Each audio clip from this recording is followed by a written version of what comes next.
बच्चों, Shanti Devi inter college के video में फिर से आपका स्वागत है।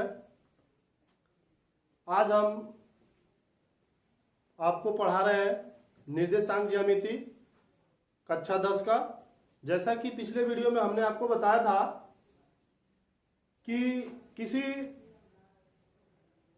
समतल पर कोई दो समकोणिक रेखाएं होंगी और उस दो समकोणिक रेखाओं से ज्यामिति की समस्याओं का किस प्रकार से निर्धारण करते हैं, किस प्रकार से उसको हम उसका सॉल्यूशन ज्ञात करते हैं, इसके बारे में हमने पिछले वीडियो में आपको बताया था। ठीक है, आज का हमारा टॉपिक है रेखाखंड का दिए हुए अनुपात में विभाजन।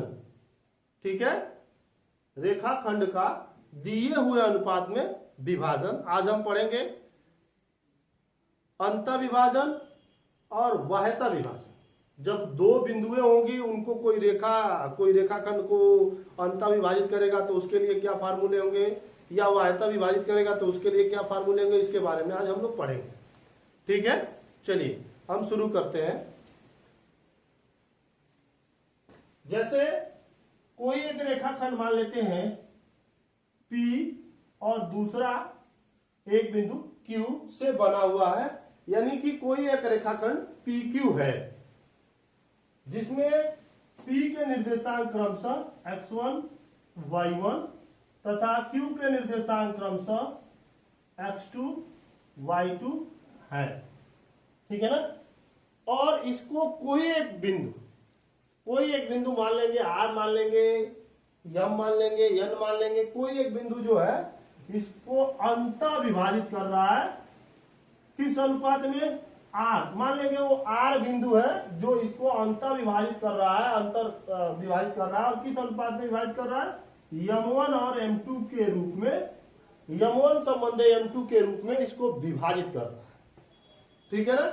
तो अगर इसके निर्देशांक निकालने हो तो हम कैसे निकालेंगे, ठीक है ना, ध्यान देंगे आप लोग। जब कोई दो रेखाखंड, ये मान लेते हैं ऐसे कोई रेखाखंड इसको विभाजन कर रहा है, तो विभाजन बिंदु R के निर्देशांक अगर आपको निकालना है, ठीक है ना, तो जब अंतः बिंदु यानी कि x1, y1, x2, y2 दिए हुए रेखाखंड को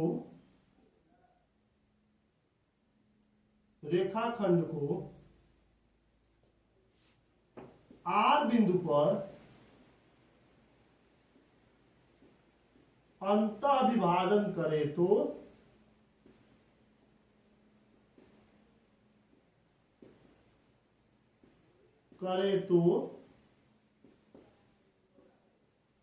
इसके निर्देशांक हो जाते हैं, R के निर्देशांक x, y बराबर, आप लिख सकते हैं x इक्वल टू, यहां से ऐसे इसको आप ऐसे लिख सकते हैं, x equal to M1 x2 plus M2 x1 upon M1 plus M2। ठीक है, ये x के निर्देशांक निकलेंगे यहां पे। ठीक है ना, x बराबर निकलेगा और y बराबर हो जाएगा M1 y2 plus M2 y1 upon M1 plus M2। ठीक है, यही दोनों जो निर्देशांक मिलेंगे वो R के निर्देशांक हो जाएंगे। ठीक है ना। तो जब कोई रेखाएं किसी दिए हुए रेखाखंड को किसी बिंदु पर किसी अनुपात में विभाजित कर रही हो, काट रही हो, तो उसके लिए आप फार्मूला रख सकते हैं x is equal to M1 x2 plus M2 x1 upon M1 plus M2, y is equal to M1 y2 plus M2 y1 upon M1 plus M2। ये M1 और M2 क्या है, उस रेखाखंड को जिस अनुपात में विभाजित कर रहे हैं, M1 और M2 है, x1 और y1 प्रथम जो रेखाखंड का ये P बिंदु है इसके निर्देशांक है, और Q बिंदु के निर्देशांक जो है x2 y2 है, और ये x, y जो जिस बिंदु पर कोई रेखा उसको काटती है। ठीक है, ये हो गया आपका ये हो गया आपका अंतः विभाजन। और जब वाह्यता विभाजन हो तो उसके लिए क्या करते हैं, ध्यान से देखेंगे। ठीक है, चलिए। और इसमें क्वेश्चन भी है तो आप लोग हल करते जाइएगा। जो भी प्रश्न मिलेंगे अभी मैं एक एग्जांपल के तौर पे आपको समझाऊंगा भी किस प्रकार से करते हैं, लेकिन उसके पहले आप वाह्यता विभाजन के बारे में जानेंगे। वाह्यता विभाजन, ठीक है। इसमें क्या होगा कि एक रेखा होगी, एक रेखाखंड होगी और उसके दो बिंदु होंगे और उसके कुछ निर्देशांक दिए होंगे, तथा तीसरा जो रेखाखंड उस रेखा को काटेगी वो वाह्यता होगी, अर्थात रेखा से क्या होगी, बाहर होगी। ठीक है ना। तो उसके लिए क्या होगा, मान लेते हैं कोई एक रेखाखंड है आपका ए बी। ठीक है, ए के निर्देशांक x1 y1 है, बी के निर्देशांक जो है आपके x2 y2 है। ठीक है, और यहां वाह्यता कोई रेखा इसको काट रही है। ठीक है ना, इसको जो है कोई रेखा वाह्यता, और इसको आगे तक बढ़ाया जा रहा है और आगे बढ़ाने के बाद यहां कोई एक रेखा इसको ऐसे काट रही है, मान लेते हैं। तो इसके निर्देशांक अगर ज्ञात करना है और इसको भी क्या कर रही है, m1 संबंधे m2 के अनुपात में काट रही है, तो वाह्यता विभाजन का सूत्र हो जाता है x = m1 x2। ठीक है ना, m1 x2 minus m2 x1 upon m1 minus m2। और इसी प्रकार y = m1 y2 minus m2 y1 upon m1 minus m2। ठीक है, ये जब हम किसी रेखा को वाह्यता विभाजन करेगा, ठीक है ना, तो उसके लिए आप ये फार्मूला रखेंगे। ठीक है, ये उसमें आप रख सकते हैं। ठीक है ना, हमने दोनों बता दिया। जब किसी रेखाखंड को कोई एक दूसरी रेखा m1 संबंधी m2 के अनुपात में कहीं विभाजन कर रहा है तो उस विभाजन के निर्देशांक, उस विभाजन बिंदु के निर्देशांक क्या होंगे, उसके लिए हमने बताया। वाह्यता के लिए भी बताया कि जब बाहर काट रहा है तो क्या होगा, जब अंदर काट रहा है तो क्या होगा। ठीक है ना, तो ये तो हम फार्मूला इस पे बना दिए। अब इस पे जो है प्रश्न किस प्रकार से आएंगे उसको भी थोड़ा सा देख लिया जाए। किसी एक प्रश्न को देख लिया जाए।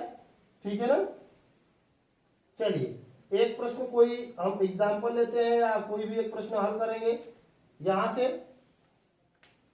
या सबसे इससे पहले प्रश्नों को हल करने से पहले एक और फार्मूले को हम जान लें। वो फार्मूला आपका क्या है, केंद्रक के निर्देशांक। ठीक है ना, केंद्रक के निर्देशांक किसी भी रेखा, अगर मान लेते हैं ये कोई रेखा हो गई आपकी ए भी कोई आपकी रेखा हो गई या रेखाखंड हो गई, और इसमें आपको क्या करना है, इसके मध्य बिंदु के निर्देशांक ज्ञात करना है, अर्थात P के निर्देशांक ज्ञात करना है। तो किस प्रकार से ज्ञात कर लें, इसको जान लें। मान लेंगे कि A के निर्देशांक x1, y1 है और B के निर्देशांक x2, y2 है। ठीक है ना, तथा आपको ज्ञात क्या करना है, बिंदु P अर्थात मध्य बिंदु P के निर्देशांक को ज्ञात करना है। तो किस प्रकार से ज्ञात करेंगे, जान लीजिए। ठीक है ना, तो जब इसके निर्देशांक को मान ले रहे हैं x, y, तो दो बिंदु अब ऐसे लिखेंगे, बिंदु A x1 y1 तथा बिंदु B x2 y2 के मध्य बिंदु के निर्देशांक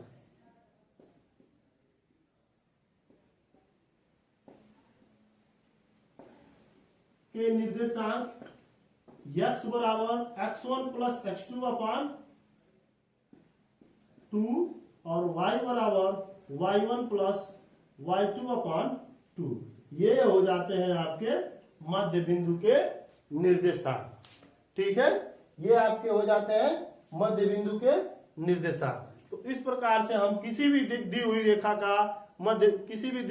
के मध्य बिंदु के निर्देशांक को ज्ञात कर सकते हैं। ठीक है, चलिए अब हम आपको बता रहे हैं कि एक एग्जाम्पल देकर के कि वाह्यता विभाजन करे और अंतः विभाजन करे, तो उस पर हम एक आपको उदाहरण देकर के समझा रहे हैं जिससे आप अच्छी तरीके से समझ जाए। ठीक है, चलिए एक आपका क्वेश्चन है कि दो बिंदु है -1,4 और 4,-2। -1,4, ठीक है, -1,4 और दूसरा जो है वो आपका बिंदु है 4,-3, 4,-3, और कह रहा है कि मिलाने वाले रेखाखंड को किस अनुपात में, 2 संबंधित 3 के अनुपात में, अर्थात 2 संबंधित 3 के अनुपात में अंतः विभाजन कर रहा है। तो इस विभाजन बिंदु P या R के निर्देशांक क्या है? ठीक है ना, उदाहरण के तौर पे हम लोग ले लिए हैं ये प्रश्न आपका, फिर मैं एक बार पढ़ दूं। प्रश्न ये कह रहा है कि उस बिंदु के निर्देशांक ज्ञात कीजिए जो दो दिए हुए बिंदुओं का मतलब -1,4, ठीक है ना, -1,7 है, -1,7 और 4,-3 के मिलाने वाली रेखा को 2 संबंधित 3 के अनुपात में विभाजित कर रहा है। तो देखिए ऐसे प्रश्नों को हल करने के लिए, निर्देशांक ज्यामिति में किसी भी प्रश्न को हल करने के लिए सबसे पहले आप क्या करते हैं, ये जानना पड़ता है कि x1 क्या है, x2 क्या है, y1 क्या है, y2 क्या है, और सूत्र में दिए हुए m1 और m2 क्या है। तो सबसे पहले हम ये लिख लेंगे कि x1 आपका क्या है, x1 यहां दिया हुआ है -1, देखिए x1 x2 आपका कितना है 4, y1 आपका कितना है 7, y2 आपका कितना है -3, ठीक है, यही है ना, ये चीज मिल गया हमको। एक और इसमें पता कर लेंगे, m1 कितना है, m1 आपका 2 है और m2 कितना है 3। अब ये सारी चीजें लिखने के बाद ये क्लियर करना पड़ता है कि रेखाएं अंतः विभाजित कर रही हैं या वाह्यता विभाजित कर रही है। तो ध्यान देंगे, जब दो बिंदु दिए हों और ये शब्द कहे कि मिलाने वाले रेखा को इस अनुपात में विभाजित कर रहा है, अर्थात ये अंतः विभाजित कर रहा है, ठीक है ना। तो अंतः विभाजित वाला फार्मूला क्या है, x m1 x2 plus m2 x1 upon m1 plus m2। ध्यान देंगे वाह्यता विभाजन में यहां प्लस के जगह पे माइनस हो जाता है, यहां भी प्लस के जगह पे माइनस हो जाता है, सिर्फ यही परिवर्तन मिलते हैं। दूसरा y अगर ज्ञात करना हो m2 x1 m1 x2 y2 plus m2 y1 upon m1 plus m2। अब जो मान दिया हुआ है उस मान को आप रख देंगे। मान यहां रखिए, m1 के जगह पे 2 रखिए, इंटू x2 के जगह पे देखिए 4 प्लस m2 आपका कितना है 3 गुणे x1 के जगह पे -1 अपान m1 और m2 2 प्लस 3। इसी तरह इसमें भी रख लीजिए, m1 कितना है 2 और y2 कितना है -3 प्लस m2 कितना है, m2 आपका 3 है और y1 कितना है 7 और m1 और m2 अर्थात 2 धन 3। ठीक है, चलिए इसको हल करते हैं। ये 8 हो जाएगा और यहां देखिए 3 में जब -1 का गुणा करेंगे तो -3 हो जाएगा और ये हो जाएगा आपका 5। ठीक है, इसको हल कर लेते हैं, 5/5 अर्थात 1। ठीक है ना, चलिए इसको हल करते हैं। ये हो गया आपका 6 और ये कितना हो गया 21, ये -6 हो गया और 7 3 के 21 हो गया ये, और ये 5। यहां हम देख रहे हैं 21 में से 6 जा रहा है तो आपका हो जा रहा है 15, 15/5, 5 3 15।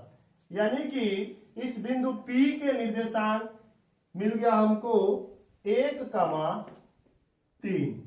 ठीक है, बिंदु P के निर्देशांक हमको मिल गया 1,3। इसी प्रकार आप जो भी प्रश्नों को हल करेंगे तो केवल सावधानी ये देखना है कि रेखाएं अंतः विभाजित कर रही है या वाहित विभाजित कर रही है। अगर अंतः विभाजित कर रही है तो ये वाला फार्मूला लगाएंगे आप, और वाहिता विभाजित कर रही है तो ये जो प्लस है यहाँ पे सिर्फ चिन्ह बदल जाते हैं, दोनों ऊपर नीचे सिर्फ माइनस हो जाता है। ठीक है, तो ये तो रहा विभाजन वाले सूत्र पर एक सवाल को मैंने हल कर दिया। ठीक है, इसके बाद मैं केंद्रक वाले फार्मूले पे भी एक सवाल आपको समझा दे रहा हूं, उसको भी ध्यान से देखिए।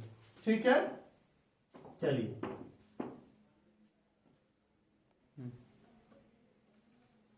ठीक है। अब हमारा जो है अगला एक एग्जांपल हम लिए हैं केंद्रक के निर्देशांक ज्ञात करने के लिए। ठीक है ना, प्रश्न हमारा क्या कर रहा है कि बिंदु A 0,-1 और 2,-3 ये एक रेखाखंड है, इसके मध्य बिंदु के निर्देशांक ज्ञात कीजिए, जिसके मध्य बिंदु हमने क्या मान लिया है, P है। चलिए अब इसको हम जानते हैं, मध्य बिंदु P के निर्देशांक अभी हमने आपको फार्मूला बताया है कि x = x1 + x2/2 और y = y1 + y2/2। तो सबसे पहला चीज अभी हमने आपको बताया है कि किसी निर्देशांक या मिति में किसी भी प्रश्नों को हल करने के लिए सबसे पहले आपको जानना पड़ता है कि x1 क्या है, x2 क्या है, x3 क्या है। यहां से आप जान लेंगे x1 x1 आपका 0 है, x2 आपका 2 है, y1 आपका क्या है -1 और y2 आपका कितना है -3। ठीक है ना, चलिए यहां से हम इस फार्मूले में मान को रखते हैं। x1 रखेंगे 0 + 2/2 अर्थात 2/2, ये कट जाता है 1। इसी तरह से y1 + y2 अर्थात -1 और ±-3/2 यानी -4/2, ये कितना हो गया -2। अतः बिंदु P के निर्देशांक मिल गए कितना, P = आपको मिल गया 1, -2। इसी प्रकार आप जो भी केंद्र के निर्देशांक दिए हो उस प्रकार से आप ज्ञात कर सकते हैं। हाँ, इसमें एक चीज और है, आपको कभी कभी ऐसे त्रिभुज बना देता है। ठीक है ना, और त्रिभुज के तीनों निर्देशांकों के बारे में, ये इसके तीनों भुजाओं के बारे में तीनों निर्देशांक दिया रहेगा और इसके मध्य बिंदु के निर्देशांक ज्ञात करने के लिए कहेगा। तो इसी प्रकार हम वो भी ज्ञात कर लेंगे, लेकिन अगले वीडियो में मैं आपको बताऊंगा त्रिभुज का क्षेत्रफल और रेखाएं कैसे संरेख होती हैं, उसके लिए क्या कंडीशन होता है। ठीक है, तब तक के लिए आप लोगों को धन्यवाद।